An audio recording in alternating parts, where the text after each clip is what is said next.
It's your one-stop shop for great wrestling. It's the WrestleCopia Podcast Network. Ray Russell brings a host of great shows right to your device. There's the Wrestling Memory Grenade, Regional Wrestling, the Wrestling Stoop with Bob Roop, the Amazing Puro Academy Show, Retro Wrestling Review with Gene Jackson, Dave Dynasty's long-running hit, Wrestling Nostalgia, Monday Warfare, Raw vs. Nitro, the hilarious Other Ship podcast, and a whole lot more. Great shows and great guests, but where do you find all this stuff? Really simple. Try logging on to WrestleCopia.com. As I like to say, it's your one-stop shop for great wrestling memories.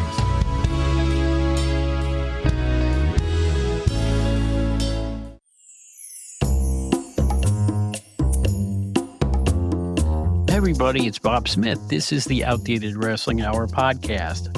I want to make an announcement here. You're going to hear this little placard in front of all of our shows for the next month or two. Because I am having some relatively complicated surgery and don't know how long I'm going to be off my feet, we have recorded about a dozen podcasts in advance of the surgery and post-haste, because I don't know how long the recovery period is going to be. So if we make any references on these shows to, well, stuff that's already happened or stuff that was several weeks ago, forgive us. It's simply a situation where we had to do what we had to do to get these shows finished. Hey, enough of my yakking. Let's have some fun. It's the new Outdated Wrestling Hour podcast. We now return you to our regularly scheduled program. Hello, everybody, and welcome to the latest edition of the Outdated Wrestling Hour. On today's show, the toughest son of a gun in the history of pro wrestling, at least in the minds of Bob and Joe. What do they know? I know who the toughest guy was, but I'm not going to say it because every time he does, Bob makes fun of me. Well, I know what's tough. Standing in line at the DMV. My back, my feet. It's the Outdated Wrestling Hour. You know, it's not tough. A nice Carling Black label.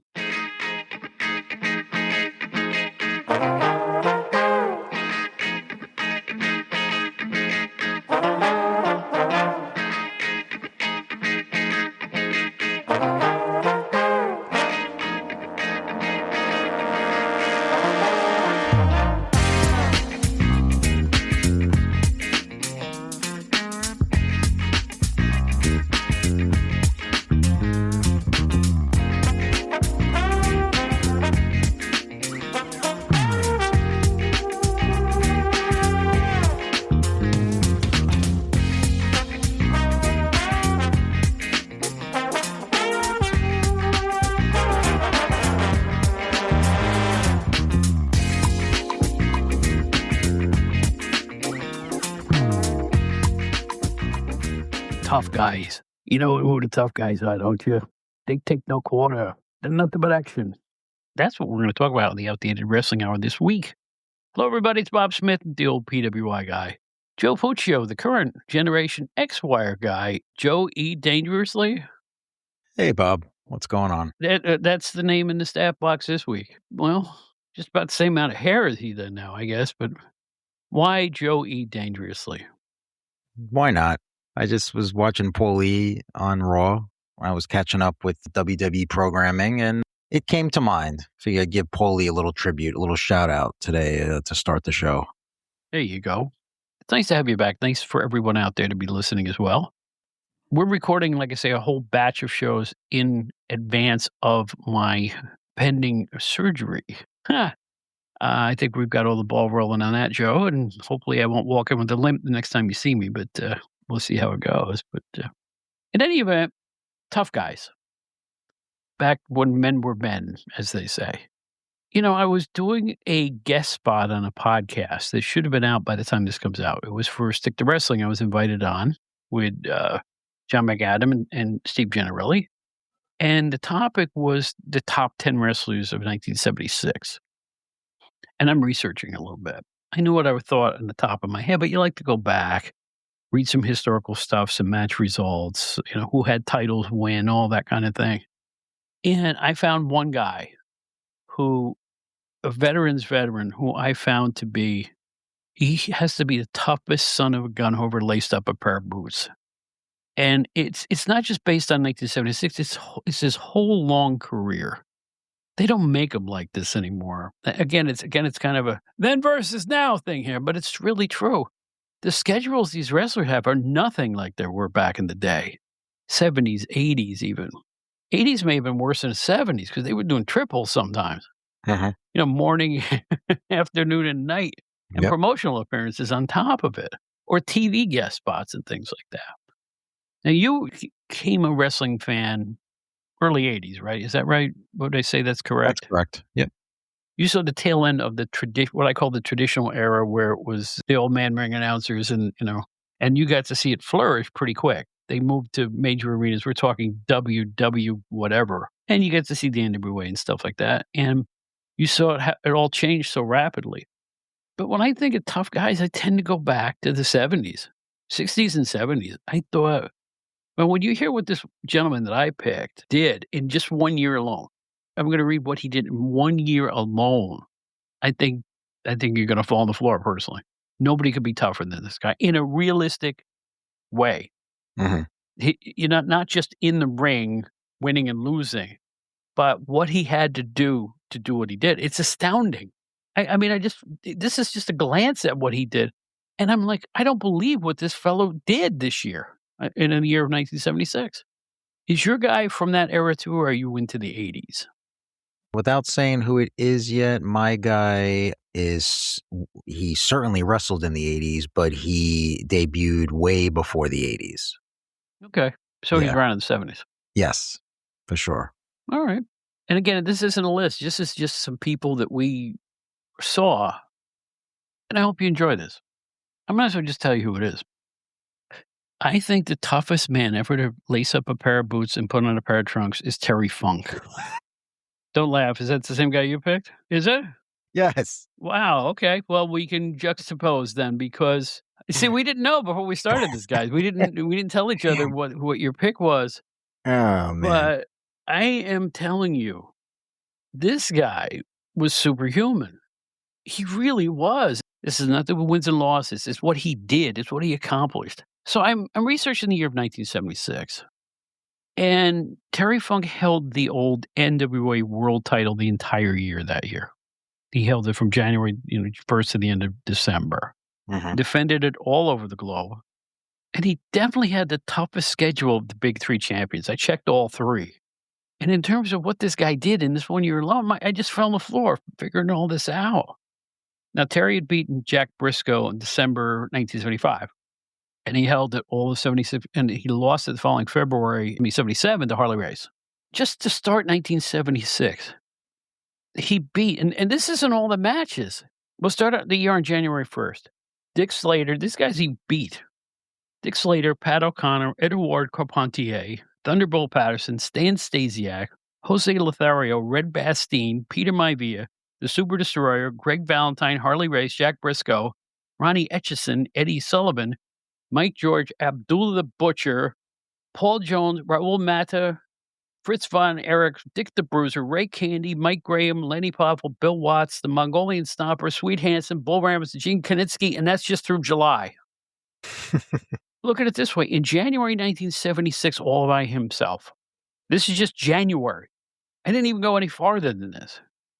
He wrestled in 2 cities in Georgia, Maple Leaf Gardens in Toronto, West Palm Beach, Florida, and then Tampa, Miami, and then back to Toronto, Odessa, Texas, San Antonio, Dallas, Fort Worth, Lubbock, Abilene, Corpus Christi, and Houston, Tulsa, Oklahoma, and Shreveport and New Orleans in Louisiana in January 1976 all by itself.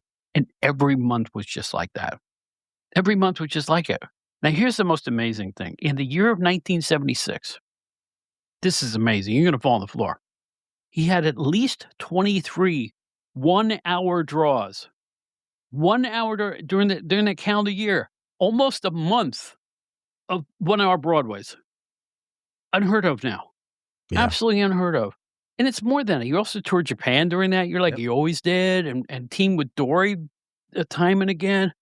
Busy virtually every day of the year, nonstop, holding the NWA title internationally, and we all know his match quality. We know what he was like, whether he was being cheered or booed. He always gave it his all, 110% every time he ever looked at at a ring. I looked at his year of 1976, and like I said, I almost fell on the floor. This was a man's man. I'll let you talk about him a little bit now, but do you agree that just hearing this, you can't believe what you're hearing? Yeah, absolutely. When you mentioned it as we came on the air and you said this is what we're going to talk about, he's the first name that came to mind. When you said, who do you think of? Somebody tough, someone weathered, someone who just went in there, did everything he was supposed to do, didn't complain, wrestled night in, night out, multiple shows a day or night or month or whatever it is. Yeah, you mentioned the Japan thing, and that's something that stood out to me too, because I know in that era he wrestled in Japan a lot. In fact, I don't know if it was definitely the mid to late 70s. I think he had a series of matches with Jumbo Tsuruta, Right. and yeah, I know it was Tsuruta and many others. So that in and of itself, traveling back and forth, on these Japan tours is really, really impressive. Terry Funk is someone that we just touched on when I became a fan in the early 80s. He's somebody that, to be fully transparent, it took me a little while to really get into because as a young fan, I didn't really watch him a lot in the first few years. But as I really got into watching wrestling, watching the NWA, watching old footage from tape trading and getting into that whole era, that's when I really fully started to appreciate Funk through the tape trading era. And of course, I want to say, it might be his greatest series of matches ever, that entire series with Flair in the late 80s. And this guy was no spring chicken in the Well, late 80s. I did research this. To me, the culmination of all his Flair matches in the '80s was the Clash of the Champions from Troy, New York in Mhm. 1989. Troy, The New I York. Quit Yeah. match. Hmm. He was 45. Wow. Yeah. Did you know that when his last match was in 2017 and he was 73? And the match was in Raleigh, North Carolina. He teamed with the Rock and Roll Express against Doug Gilbert, Brian Christopher, and Jerry Lawler. Oh, wow. And I bet it was great. Yeah. Yeah. No, I didn't know that. That's There was great. never a bad Terry Funk match. Even his squashes. I mean, remember when he beat up Mel Phillips Oh, one I time? love that clip. I to this day don't know if it was a work or a shoot. I love that clip. Yeah. I still pull that clip up from time to time when I'm searching for other things and that one's there and I cannot help myself but watch that again. It's kind of funny that it happens to somebody like Mel Phillips, which we won't get into that, but it's such a great beatdown. If it is an angle, it's one of the realest angles they've ever done because it feels so legitimate. And that speaks to Terry Funk. That was his whole persona. I mean, it's like this guy looked like he did not look like he was portraying a wrestler. Well, He just looked like a badass. what precipitated it too? Mel put his hat on, Yeah. his cowboy hat, and he just went off on him. Terry said, "What?" And he just beat the living tar out of him, and it was great. I mean, let's face it, that's what you want out of a bad guy. So great. So great. Yeah, How I he almost didn't get feel like disqualified, I have no idea, but, let the match go. This is why I'm thinking it may have been a shoe. I have to look into that. I'm probably full of beans, but it certainly looked real to me. What do you no, think? no, it looks real, and I'm telling you, there's a lot of chatter that it was real, but again, we don't know, of course, but I mean, there's definitely you're not alone in that thinking, and I always wonder about that, like, if it was a shoot, I could see, like, one of the guys in the back telling Mel Phillips, "Yeah, just play a rib on Terry and, put his hat on after you introduce him," or something, and, knowing full well that Terry Funk was gonna kick his butt, and even if it was a work, maybe he was just being heavy-handed with them. I will say the other thing about Funk, it's that, he probably wrestling for like 50 years or something like that. And what I always loved about him was that he could turn it depending on the match. I mean, he was such a great brawler. He was one of the greatest brawlers I've ever seen in wrestling. But then he was also a really good technical wrestler. He could wrestle with the best of them. If he wanted to, he can put on a clinic. And like you said, anybody that can do that many Broadways, that many hour draws, you got to know how to wrestle. You got to know what you're doing. Against the best wrestlers in the world. Right. That he wasn't doing 1-hour draws with, the Mookie brothers. He was doing them with, Right. whoever was the star in '76. Yeah. Imagine doing an hour with any of them. Edouard Carpentier, Pat O'Connor, Harley Race, Greg Valentine. Imagine. Crazy. Crazy. As a matter Of course. Not an exception to the rule, as a matter of course. It just flabbergasts me. Of course, that we're talking about an entirely different era. Mhm. We're talking about a guy who wanted to tag team with his brother Dory. I think Terry was in a pro ring by the time he was 18, maybe 19. Very, Sounds right. very young. He kind of cut his teeth slowly, and I think by 1970 he was a full-fledged star by that point. Yeah. Easily, easily. And as someone who had the privilege and honor of not only speaking with him, but seeing him backstage as a heel in the NWA during that Flair period, he turned it on for the minute he walked out of it. He turned it on before he got through the curtain. He had it on for the minute he walked out of the locker room. Mhm.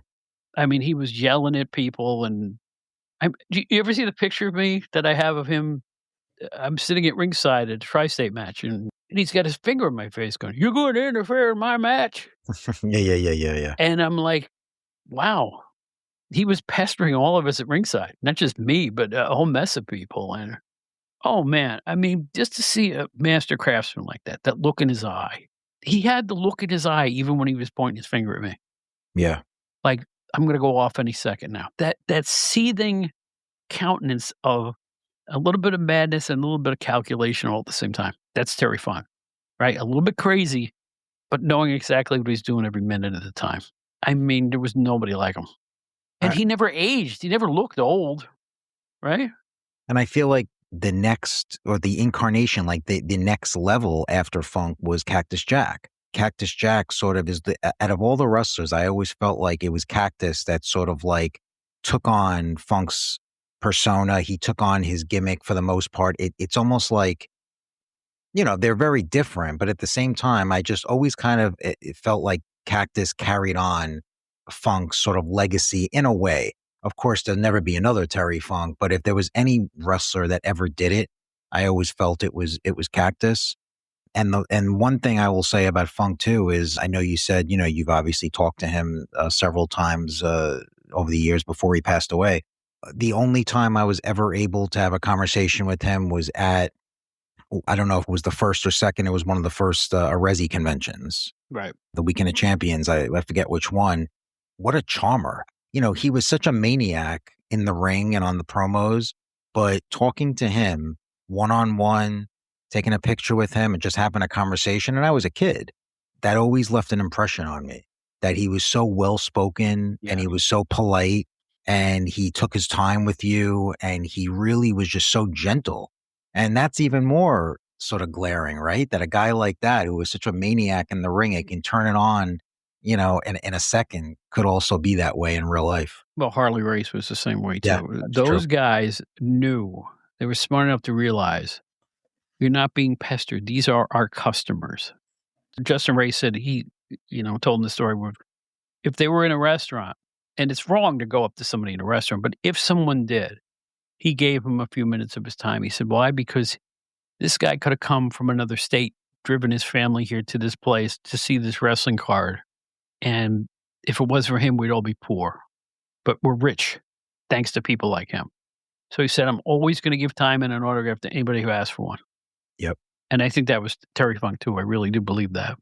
Going back for a second to that convention that I saw him at, I know that there was a live show that night. And Mhm. how funny is it that I really can't remember many of the matches? I mean, we're talking many years ago now, but the one match that I remember, it was basically all the talent that was signing autographs. They were doing a show that night after the convention. The one match I remember, Funk versus Kevin Sullivan. Sullivan was there, and obviously he's another all-time great, and they just had such a great brawl. And again, these guys weren't that young, either of them. They put everybody else to shame. They just worked it. They wrestled like they were in front of, 50,000 people, even though it was at a convention afterwards. So a great memory there. The different promotions he's wrestled, and what about reinventing himself in ECW? I mean, here's a guy that by the time ECW came along, most wrestlers his age would have been just calling it in and not wanting to really tax their bodies and not really wanting to go all out. he went in there and he was a huge part of ECW. I mean, he was a great brawler. He put the guys over. He was in some great feuds, matches with Cactus and with the Sandman and all these different guys. But what a great sort of career resurgence that he had in ECW when, let's be honest, he did not have to be. I mean, ECW is about young guys, upstarts trying to make a name for themselves. He went in there and he just was Terry Funk.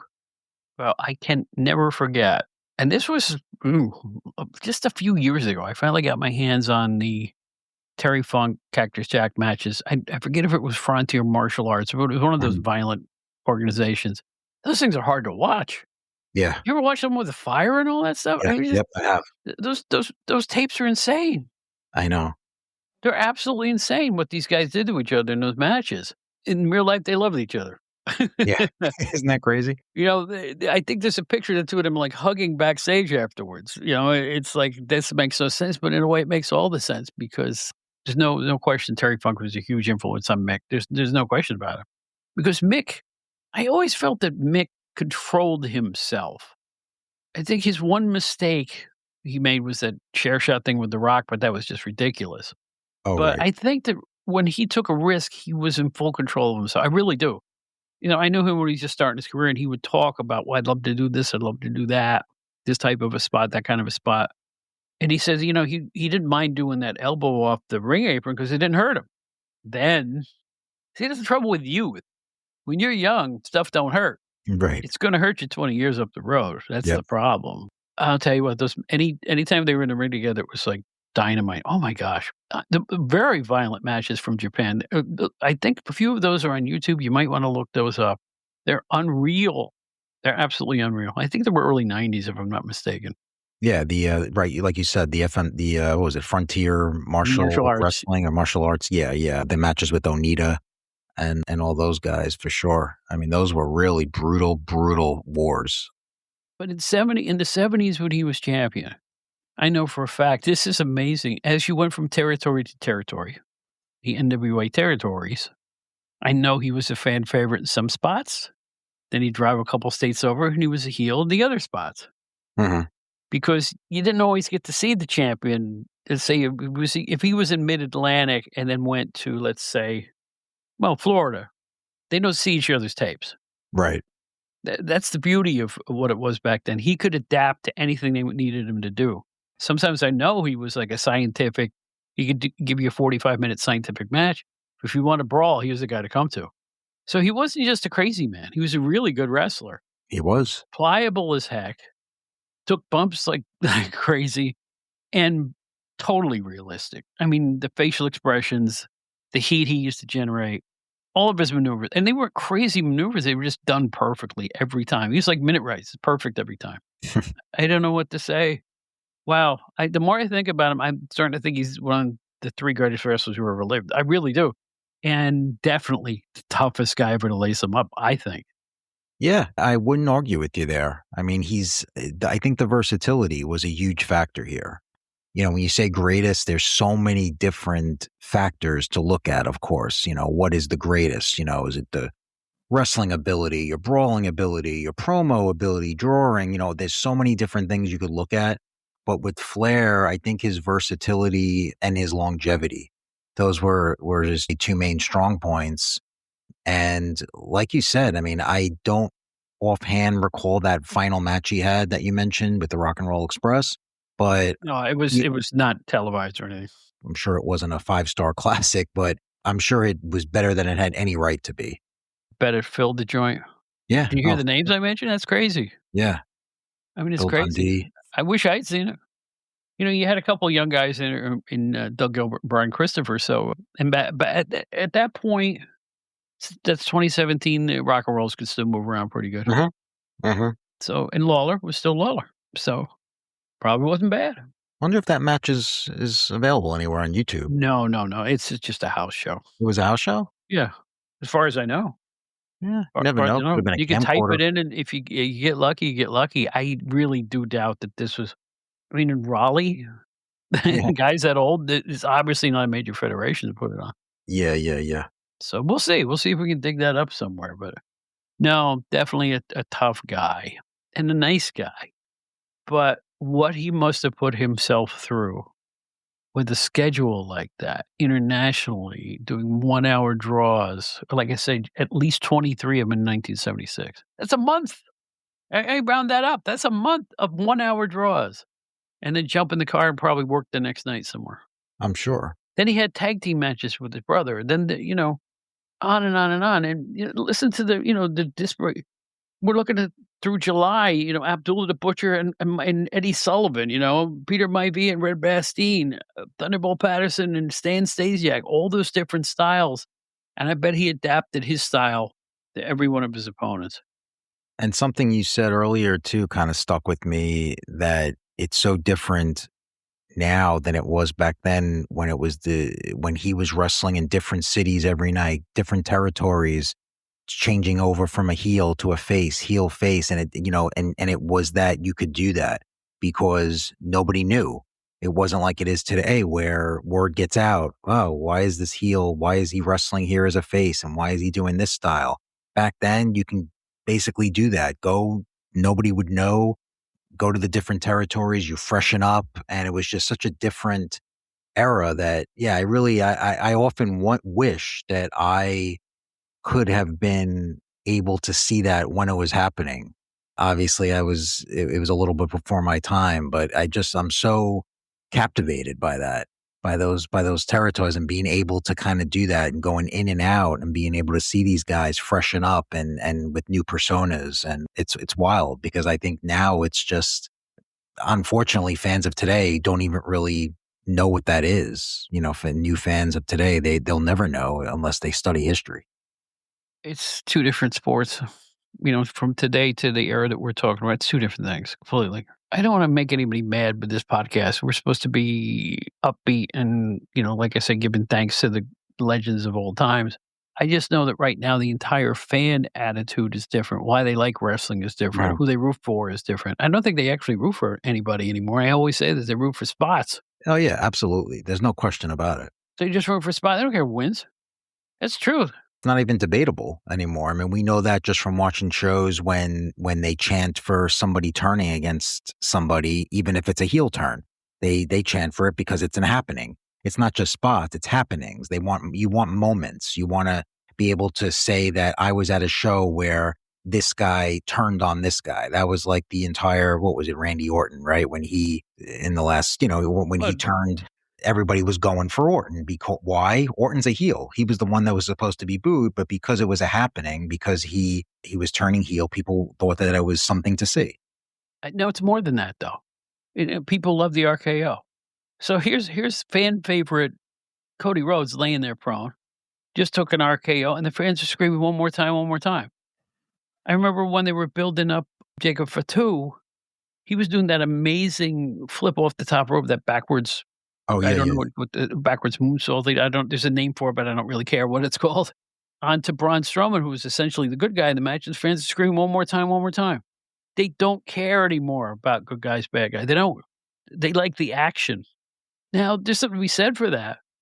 But by the same token, it just seems so cookie cutter now. If there's no definitive roles for anybody, I don't know. I'm really getting disenchanted with the current product. But let's not talk about that. Let's pick out some more tough guys. What do you think? Just off the top of our heads. Sure. Greg Valentine was a tough guy. What do you think? God's honor, I swear to God, when you said that, I was just about to say, what about Greg Valentine? Yeah. Okay. Right. I don't know. This is weird, but Valentine was on my mind as another guy that I think he had a pretty lengthy career. And he's another guy that he just went out there, was sort of like the guy, even in the WWF in the expansion years, he was sort of like the guy that he stuck around and he had longer matches, I want to say, than a lot of the other guys. He was one of those ones that bridged the gap, that he was an old school guy, but Vince kept him around for a while in the WWE. And he just was that rugged, weathered type of old school wrestler, And I don't know. Sometimes when I see him today doing interviews or he's at conventions, I still feel like he can he can get in the ring and kick some butt. Well, in his prime, he was a great wrestler. But it's more than that. Like you say, he's the guy that took Backlund to a draw at Madison Square Garden for the championship, as I recall. I think they went 60 minutes at one point. Yeah. Which was rare in the WWF at that point. gave it his all in every match. He's worn like shoe leather, but it only made him tougher. One of those guys. Hmm. The older he got, the better it looked on him. It There's did. a few wrestlers like that. As they aged, I'll pick them out for you. The more wizzled and grizzled they look, the more impressed you were. They may have been pushing 50, but they look perfect that way. Greg Valentine is one. Sweet Hansen was another one. Oh my God, Bulldog Don Kent. He must have been near 50 at the end, but every scar on him, every wrinkle made him look tougher. Yeah. Dick the Bruiser. How tough did Dick the Bruiser look like right before he retired? He looked like, oh my God, here he comes. Right? So I think the aging process really works on some wrestlers. Like I like what's becoming of CM Punk, who was just called old in the last few months. He's starting to look a little older. It's working for him It is working for him. because he looks like the old school battler now. There are some guys like that. Even Edge, even Adam Copeland. It looks pretty good on him, as an older sort of grizzled type of veteran in AEW. But yeah, for Valentine, I definitely agree. Valentine's a guy that he actually looked more impressive in his later years when he was already a many-year veteran than he did when he was a fresh wrestler in the 70s. I always felt like he even looked better as he got older. So it's a strange phenomenon. What's the old cliche that I think Gordon Soley, the sins of 1,000 years are etched on his Yeah. face or something like that, or in the scars of his. I don't remember it personally, but he was right. Uh-huh. Those wizzled guys, I like that word wizzled. These guys who were really facing the second half of their careers, they just look tougher. There was never a tougher looking guy in the WWF in the history of the whole place. He came to the end of his career. Sweet Hansen, who was kind of a mid card guy at that point, but good gosh, he looked like he could lift up a car. He was one of those types, Yeah. It was like almost immobile, but you know what? I remember there's one match on TV, Sweet Hansen against Dominic Tanucci, and they are punching each other. One guy hit, the other guy punches, the other guy punches, the other guy. This went on for like 3 minutes, and McMahon is like, "We haven't seen anything like this on All Star Wrestling in years," and they were just beating the hell out of each other, and it was great. Nobody leaving their feet. Yeah. Just two guys trying to knock each other down, and the more they hit each other, the more the crowd got into it. It's an amazing moment between two underrated guys. Anyway, enough of that. Who else is really tough? I mean, you mentioned them already, but speaking about the toughness and the age thing, Harley Race, even though he Well, Harley looked Race, like he please. Yeah, was, Harley Race. even though he looked old, he's one of those guys that sort of always looked older than he was. But even when he was an old guy at the end of his career, hell, even when he was managing Vader and the guys in WCW, when he wasn't even wrestling anymore, he looked like he can kick half the locker room's ass. I mean, it was crazy. He's another guy that I always had such a respect for, and he's such a tough, great veteran. Here is a true Harley Race-ism. It was during that period where he managed Vader. I don't know if Vader was the champ at that point. I remember he was the champ at one stage, and Vader couldn't make some matches. Harley said, I'll step in. He hadn't wrestled in a long time. Mhm. And then he's doing main events. The fans aren't upset. He's taking on Sting in the main event, Harley Race, and he's holding his own. He Yeah. didn't look like he slowed down for 1 minute. People, I remember reporting on it going, we didn't believe what we saw. He said he still looked like Harley Race. It was still fantastic Harley Race with all his moves. Yeah. The fisherman suplex, that unbelievable slow motion knee drop to the I was head, gonna say, the yeah. flip over the top rope backwards that nobody Oh, else could do. I love Like that. his whole body is rigid. There he goes. His whole body is so straight, and it I, flips I'm over. surprised he continued to do that because he hurt himself. Yeah. But it really ended his career when he had the stomach injury or whatever it was when he hit the Yeah. table against Hogan. That was against Hogan. That was on the NBC show. Yeah. But that shows you how tough he is. He came back from that. He was so, what's the word? He was so methodical in his wrestling that it was so, everything counted, every move he did, that it was almost like sometimes it looked like it was in slow motion, but it wasn't. It was just that everything he made sure, every single move, everything he did in a match counted. That was part of his charm. And that was part of one of the things that I always felt made him unique, that he felt like he was really he was cerebral. He was really thinking about it before he did each move, before he executed a maneuver. He thought about it. He did it with feeling, with a point to it. And yeah, I always loved that nobody else did that. How they would sort of like they would take these bumps where he would just kind of like keep his whole body straight, right? And he would just get thrown out of the ring. And it looked like really dangerous to do it that way because he wasn't really like bracing himself, you know? I got to get Justin Race back on the show, his Yeah. son, because I saw him again at last year's Albany Hall of Fame. And, you know, we've taken a liking to each other. We're friends. Just let him talk about anything. I don't care what he talks about. Because he, you know, I will ask more pointed ring questions about Harley. I'm sure he picked up a lot of that stuff, and he did, because he in private told me a lot of things. But just work a day Harley race match stuff, and it's fascinating. I mean, to think that we have the offspring now, Travis Orndorff, Justin Yep. Race, Paige Sutherland, who can still remember ring stuff almost like they were there in the ring. It's beautiful. I hope these kids continue to extol the virtues of their parents because we need that stuff. I don't want their memories to fade, and I don't want people to go and seek them on YouTube or on the WWE Vault or anything because there's a lot of great old wrestling to go look at. And this conversation makes me want to whip out my TV as soon as we get off this and go look at some Terry Funk and Harley Race and stuff like that. Like the match where Harley beats Terry Funk. Unbelievably great match. Wonderful match. I mean, perfect. Serious.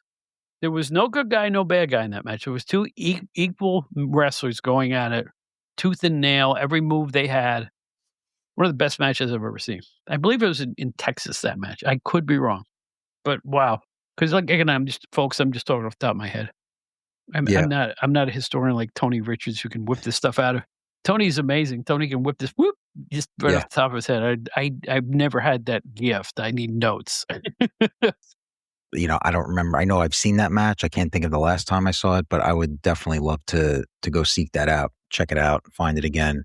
And like you said, with the children, the offspring of these wrestlers, I love that. I love the guys and gals who are the children of the wrestlers. I love the ones that really go out and promote their parents, you know, their whoever the wrestler was. And I think Justin Race is a one of the best because he really dives deep in his father's career. I mean, he's not just going on these shows and just saying, yeah, my dad was a great wrestler, this and that. I mean, he goes into it in depth, you know, how it was like growing up and watching him on TV. And he covers every facet of what it was like to be the son of somebody like Harley Race. Well, like I said, I'll never forget the first year I went to the International Pro Wrestling Hall of Fame in Albany, the convention. We're waiting to go into the banquet. They have a banquet every year or a dinner.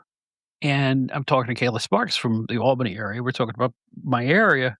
Here comes Justin to come and talk, both of us. And he kept going. He had anecdote, and Kayla and I are looking at each other with their mouths hanging open, going, "I can't believe what we're hearing here." Yeah. It's just so fascinating to hear about what type of a man Harley Race was. It's great. I got to get Justin back. It's Justin. We want you back. No, we're pretty tight. So I'm telling you in public, Justin, I want you to come back on the show just because the first one was such a hit, and I think we can do even better the second time. Just talk about anything. I don't even care what he talks about. I Sure. believe he's working on a book too. Is he? Okay. Yes, I do believe so. That's Yes. great. That's great. Any other toughies? You know, it's funny too because I equate the toughness to also not just the in-ring stuff, but their willingness to work all over the place and for a long time, and the ability to do long matches, and the ability to do a promo, and the ability to move from territory to territory, and be as big a star in one as they were in the other. It was different then, and well, Ernie Ladd was like that. Yeah. He was tough as leather, don't get me wrong, but he could go from one territory to the next territory to the next territory. He could be a face in one, a really big mouth bad guy in the other one, enrage everybody. You know, he used to do that bit with the thumb where he'd load his thumb up and stuff like that. I loved him. I'll put him as tough. Former NFL grade, walked in the wrestling ring, and he was like number 2 after Andre the Giant, I think, in terms of occasional stars that would come and go. Okay. A big star for the minute he'd show up, and then he'd go somewhere else, and then he'd go somewhere else. Then he'd come back to the WWF a year later, and he's still a big star from the minute he walks in. Thanks to his football cred, too. Now, I'll put Ernie Ladd in that bucket, I guess. Yeah. Get no arguments from me there. How about Stan Hansen? Yeah, right. He's a guy that's had a fairly lengthy career. And I mean, I know he was known as a little stiff in the ring at times, but I mean, he was consider him one of the tough old school guys that started out in the 70s or whenever it was, and then his career spanned a couple of decades, right? Yeah, well, I think 3. For a guy who apparently had vision problems, Right, right, right. and I'm saying that based on people others saying it, not me. I've always heard the story that that was one of the reasons why he was kind of stiff. I don't know if this is just something that he would kind of tell for people to believe this, but he said that his eyesight was so bad that he was in the ring and he literally couldn't hold his clothesline. He just couldn't see. He had some really bad eyesight. So I've always heard stories like that. Which, when you think about that, though, that's kind of scary, right? Like, if you're a wrestler and you're in a ring and your eyesight is so bad. I mean, you have to be able to protect your opponent. You can't hardly see this guy.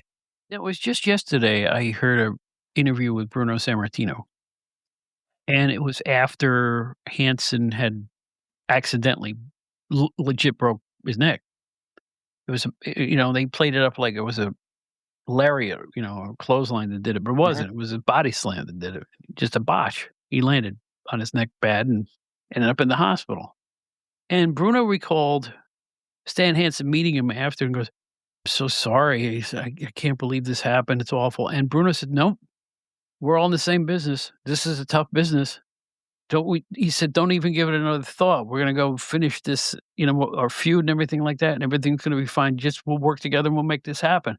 Those are pros right there. Oh yeah. Because it's true. Pro wrestling is a business where you could get really hurt with just the slightest little accident, a Mhm. little. I don't like the word botch, but just a failed hold or a failed maneuver or a fall or a slip or anything. Sure. I'm amazed more people don't get hurt every time. I mean, I watch today's stuff and the way these people fly around, I'm astounded that they get up and go have coffee afterwards. It's amazing to me. I know, it's true.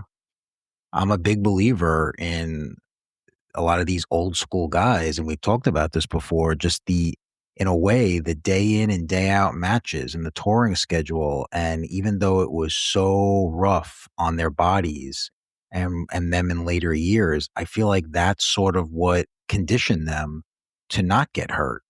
A lot of Mhm. times is that they were just wrestling every night, sometimes twice a day.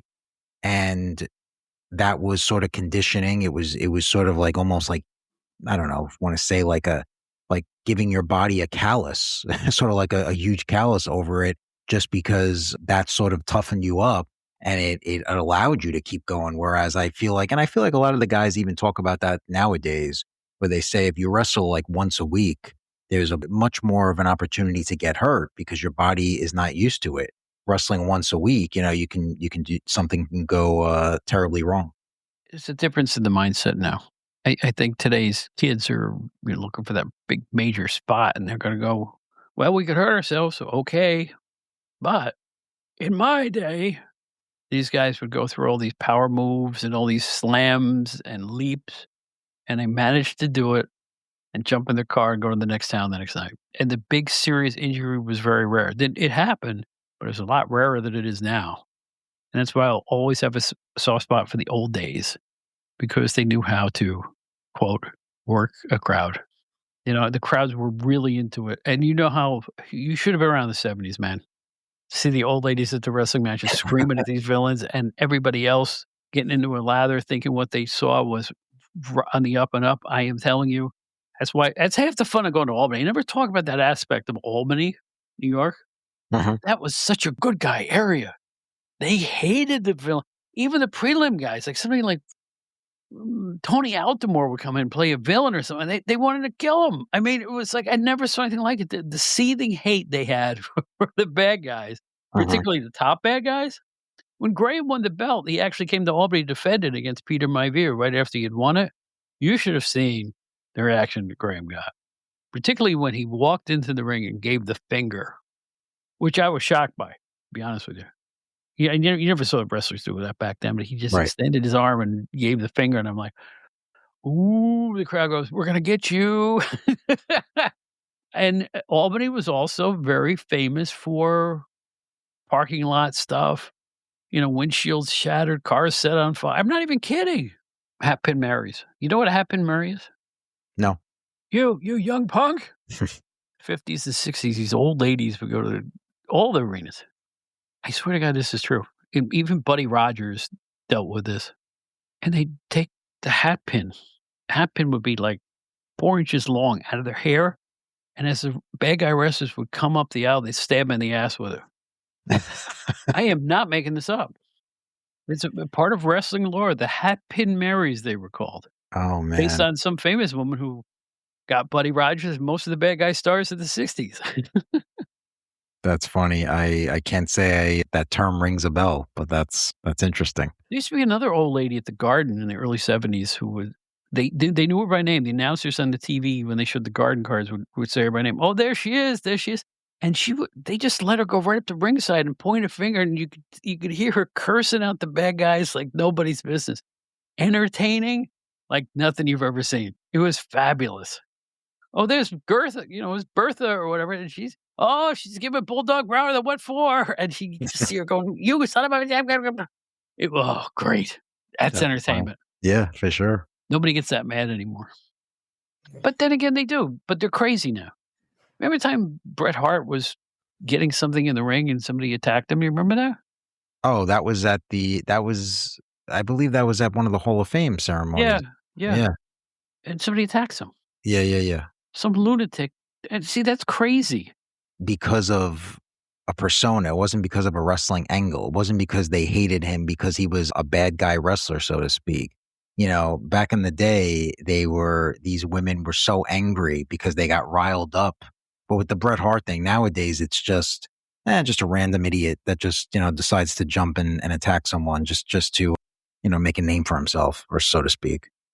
Yeah, batch. Let's just, gosh, crazy. But yeah, because that's different. What the old ladies felt was what they were seeing was real. Mhm.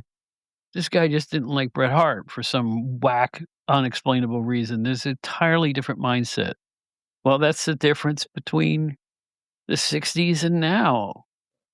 In 1960s, it used to be the horn and hard art, where complete strangers would sit at a big round table or the automat. Mhm. Remember the automat? You Yes. remember what the automat was anyway. And Yes. you would put coins in or dollars, and you get a piece of pie, or you get a Yep. steak Food, sandwich, or yeah. whatever it was, and you would all eat communally, and everybody got along, and everybody was having a wonderful time, especially with the coffee. You know what killed the automat? People weren't nice to each other anymore. Heroin addicts would sit there and shoot up in front of the other guests, and they would never go back to their automat, and other people would just live there. Homeless people would put a sack in the corner and just sleep in their chair, and that's what killed the automat. It wasn't the food. Right. It's the fact that the standards had eroded. Well, we're way off wrestling, aren't we now? And Carvel. Carvel is not what it no, it is. Actually, Carvel is every bit of what it used to be. It may be better than ever. What do you think? Is Carvel better than ever? I don't know. I don't feel like it's gotten better or worse. I don't know. To me, the quality's always been good. So Yeah. I can't say it's declined in quality, but I can't say it's gotten better. I still think it's good. Well, I'll say it's better than ever for one slight reason. You're like you say, the quality is you can taste the difference with the Carvel, right? I'm sure you'd agree with that. But it's slightly better because of what could they do with cakes now? It's amazing. Yeah. Remember, you're just flipping through that catalog and you see all the Yeah, different yeah. cakes they can make you? You come in, you order, you pick it up in 2 days. Oh my gosh. And they're not cheap. Oh, no, they're not. They're like $40, right, Yep. for a cake. But it's almost worth it for somebody's birthday or a graduation or, you know, It's any always special event. ice cream cake is always whenever you have that at a party, whether it's a birthday party or you're celebrating something. Is there any cake that makes people happier than an ice cream cake? No. It's always an ice cream cake. That's the one that people love the most. Yeah, so, when R-Truth and Damian Priest win the tag team title, you celebrate the next day with an R-Truth and Damian Priest cake. There you go. I'm amazed by the ones that have an actual photograph on the top made of sugar. Yeah, yeah, those are really impressive. These are some times we live in. I can't even imagine that. Actually, I can. Well, Joe, another one's in the books. I think this is a great topic. It just hit me. Like I said, I was researching for the Stick to Wrestling show, and the more I dug about Terry Funk, the more I was just flabbergasted what these top wrestlers from years gone by did to be top wrestlers. You had to devote your whole life to it, every bit of it. I'm sure day offs were rare, and they were all married. So it was a life. I'm sure these guys got plenty of scratch, but by the same token, they had to give up a lot too. These guys really dedicated their lives to the wrestling business. As great as today's athletes are, I don't think they have to forego as much now. The schedules aren't as crazy. They can kind of work out on their own time and things like that. I think once you get past the training phase and you do get booked, I think the rest of your life, if you're working regularly, is pretty ginchy. But it was harder in the old days. Maybe that's why it was better in the old days. There you go. I mean, I would tend to agree with the modern wrestlers. And don't get me wrong, they work really, really hard as well. But I think it's probably a little easier, at least in the major companies, to get a little bit of time off if you need it.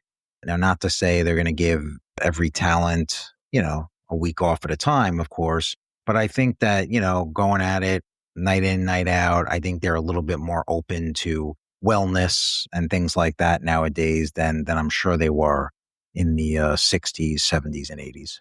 Yeah. They rub some dirt on it, as they say in the old days. Yeah. Yeah, there you go. Oh, man. Yeah, I'm cut. I'm cut. They just put a Band-Aid on it and keep going. Yeah, exactly. Oh, man, I wrenched my back. Well, give me an aspirin. Actually, give me 10 aspirin. That's what they did. It's exactly what they did. Or be like Sabu. Remember those stories when Sabu in ECW, when he used to, I forget exactly. I know he got really gashed open with something in one of the matches, and he went to the back and he just like glued himself. With crazy glue. Well, yeah, with crazy glue, and he went back out there. I mean, what a nut. I mean, can you imagine? Listen, I really like that man. He was very nice. You know what? For who he was, I met him when he was starting his career. He was an absolute gentleman. Seriously now, old school. But he had that crazy nodule in there that he would just do anything. Yeah. And I guess he had the highest pain tolerance of anybody because who got hurt more? He's up there. And for sure. when he died not all that long ago, I felt really bad because it's like he was a nice guy. They're a lot of these guys are really cool cats. They really are. Rob Van Dam, go down the list. Strip away everything they've done or any controversies they've had. When they were starting out, they're all the same. They were full of piss and vinegar and trying to make a name for themselves. So that's why I was always gratified to write those introducing articles in The Wrestler and see the guys actually become stars. I love that. That was one of my favorite things to do. Really was, is to give them their first publicity. I gave Cactus Jack his first publicity in a magazine too, and I'm proud of that. So, or at least to the extent that I did, where his name was on a cover and stuff like that. He may have been in other magazines, other pulpy, magazines, but not the London publishing magazines, my friend. I mean, really now. Yeah. The one quick thing about Sabu, the saddest thing about Sabu's career though is that he never got great success. He never made a lot of money from the business. Most of his career was in ECW, where he really didn't work for WWE. He didn't really have anything for the major companies. So he really never, I felt, got his due. Japan though?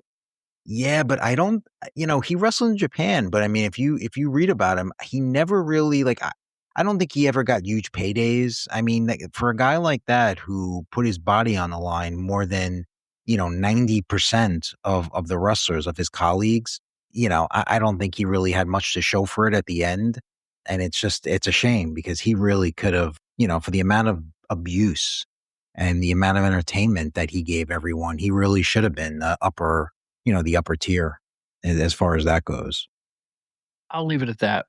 There's a lot I could say about that, but I don't want to talk about things I'm not sure about. Mhm. So I'll just leave it at that. That's fine. All right. GenerationXWire.com. It's the website that when it gets hurt, it just rubs some dirt on itself and it stays right on the internet. It's amazing to me how you do that. Because of the tenuous nature of our schedule, just talk about the site in general, because I don't want to list some new stuff, because by the time this comes out, the new stuff might be old stuff. We have lots of different things. I mean, we cover a lot of different music. A Red Hot Chili Peppers documentary that's on Netflix that we have. We have Callista Craig from Stranger Things, one of the young actresses on the great Stranger Things that everybody watched. Michael Learned and the Michael Jackson documentary, and just so many different things. Adrienne Barbeau is somebody that is on the horizon, always seeking out names, trying to get people to be willing to be interviewed about their careers. And sometimes you get them, sometimes you don't, but I'm always trying. Again, it's generationxwire.com, just like it sounds. And it's entertainment news and views you're not going to get everywhere else. I mean, there's book reviews, there's movie reviews, there's music reviews, there's all kinds of reviews of current things. But when it comes to the articles about particular figures, you really get your fingernails dirty and dig up some people who I haven't even thought of in decades. It's amazing. Like the I Land of the try. Lost you did, you did a show or article on Land of the Lost. Like, what? I was like 11 when that show was on, so I got to give you your props. I don't know how you do it. All right, we hope you remember the Outdated Wrestling Hour, guys. I'm going to come back in a minute or two and wrap things up. Joe Puccio, thanks for being here. Thank you, Bob, as always.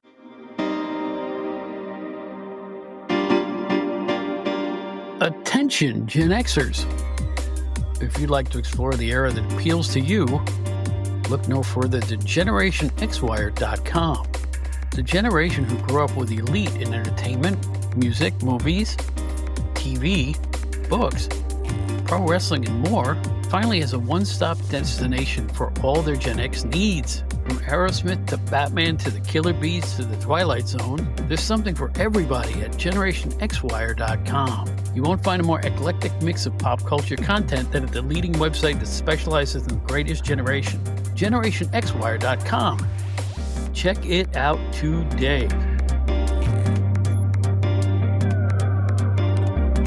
That's it for another edition of the Outdated Wrestling Hour podcast. We hope you enjoyed yourselves. Write to us, outdatedwrestling@gmail.com. Our website, outdatedwrestlinghour.buzzsprout.com, where you can find all of our episodes at the press of a button. We will never Patreon you for those. Also on the website, you will find a box that says Outdated Wrestling Hour Fan Club, where for a nominal fee, you can help perpetuate the ongoing adventures of this podcast and our sister show, the Outdated Entertainment Hour, which comes out about once a month. All of it on outdatedwrestlinghour.buzzsprout.com. We're available on every podcast app you can think of. Please join us again. Both the Outdated Wrestling Hour and the Outdated Entertainment Hour are shows provided by Bob Smith's podcasts. The Outdated Wrestling Hour is part of the WrestleCopia podcast network. That's it for now. We hope you had a really good time tonight. And we're out every Friday with new editions of the Outdated Wrestling Hour podcast. So until next time, this is Bob Smith. You might remember me from my days with PWI. Thanks for being loyal fans. Thanks for listening every week. And we always say the same thing at the end of every show. In the words of Ringo Starr, peace and love, brothers and sisters. Peace and love.